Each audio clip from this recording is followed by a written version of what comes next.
My name is Sarah. I'm writing this email because something really strange happened to me. I live in India, and this happened about 2 years ago when I was 16.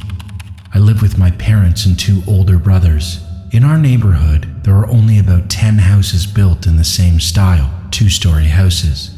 My parents and I sleep on the first floor, and my brothers sleep on the second.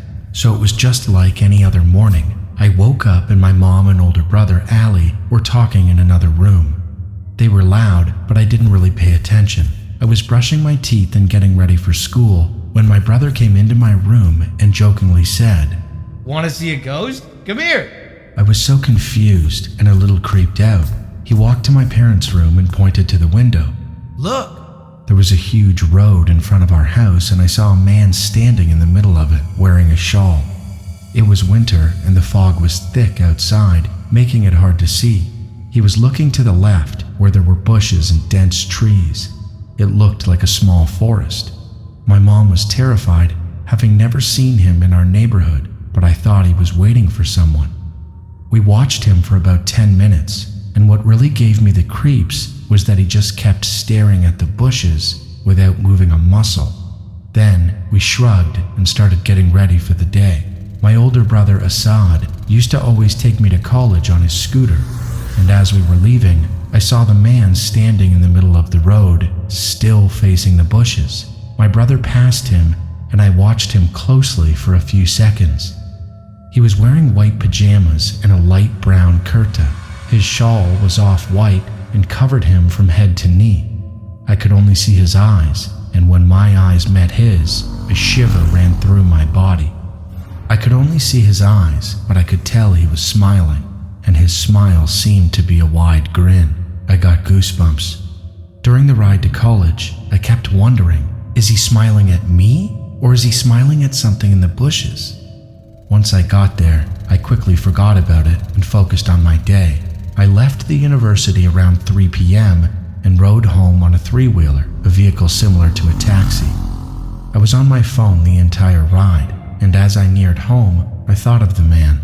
I looked outside and saw the same man still standing there in the same position. The thought of him standing there for 8 hours in the winter without moving a muscle was mind-boggling. I was horrified. The driver was driving in the opposite direction, so I couldn't see his face, only his back. I wondered if he was still smiling. I went home, ate, and slept. I woke up around 10 p.m., the time my dad usually gets home from work. My mom and I were talking about the day, and I had completely forgotten about the man. Then my dad arrived and told my mom he had been standing there since morning. I ran to the window, and sure enough, he was there, staring at the bushes, not moving a muscle. Before coming home, my dad went to the man and asked him why he'd been standing there all day, but he didn't say anything. We were all so confused as to why he'd been standing there all day, especially in the winter. After dinner, before bed, my dad told us to lock all the doors and windows. He didn't usually say that, so I figured it was about the man. I locked everything and double-checked to see if he was still there, and to my surprise, he was. We went to bed, and the next morning, I was eating breakfast and watching TV when I suddenly remembered the man. I looked out the window, and he was gone. He hasn't been seen since. We were all horrified by it, but after a few days, we all collectively forgot about it. I asked countless questions like, why was he standing there? Why was he staring at the bushes? Was there something in the bushes? But we never got any answers, and the man standing outside still remains a mystery. It was a normal, cool evening.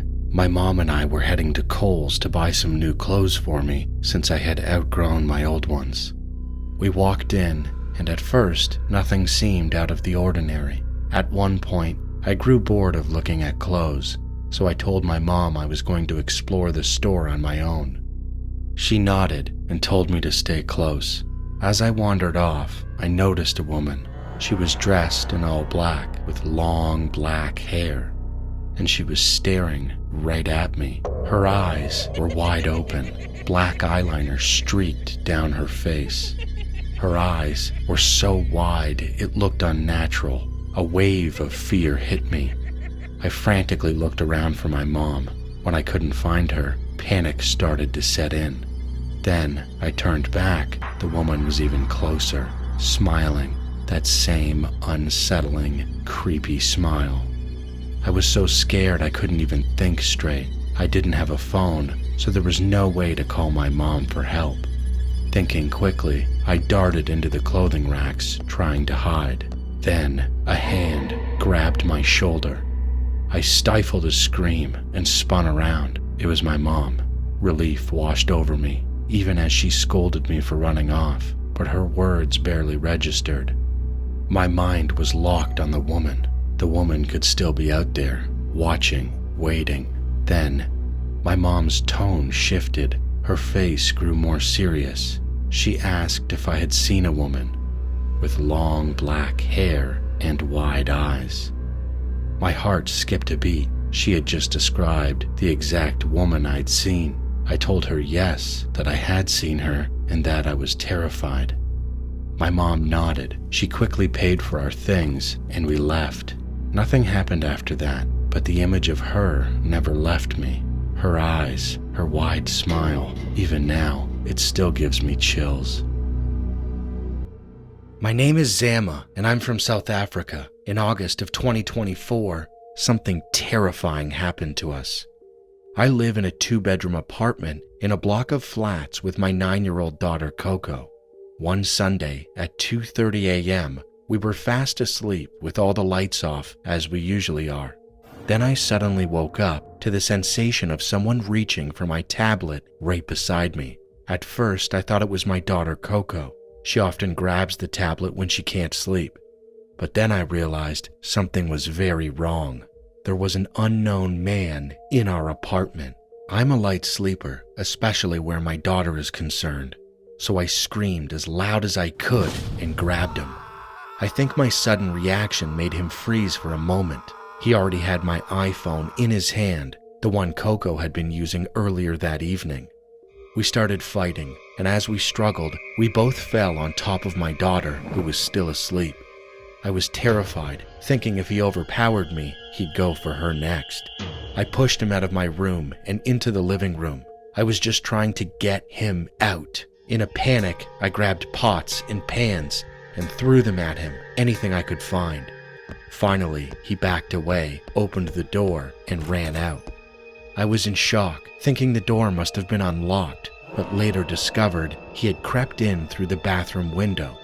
We live on the 2nd floor, and I never thought to lock that window. I assumed it was safe. He was skinny enough to step on the balcony rails and squeeze through the burglar guards. Once inside, he unlocked the front door so he could escape quickly if he needed to. Despite my screams, none of my neighbors came to help. They called later to say they'd heard something, but hadn't come down. I was devastated, but at least I managed to cancel my bank cards on Apple Pay before any payments went through. We don't live in that apartment anymore. We're okay, but we're scared of living alone for now. A few days later, we found out there was a group of thieves targeting homes in our area. I was the only person who woke up during the break-in. Others lost much more valuable items. 2 days after our incident, one of the thieves was found dead in the morning. I don't know whether it was the same man who entered our apartment, and honestly, I don't much care. They chose that life.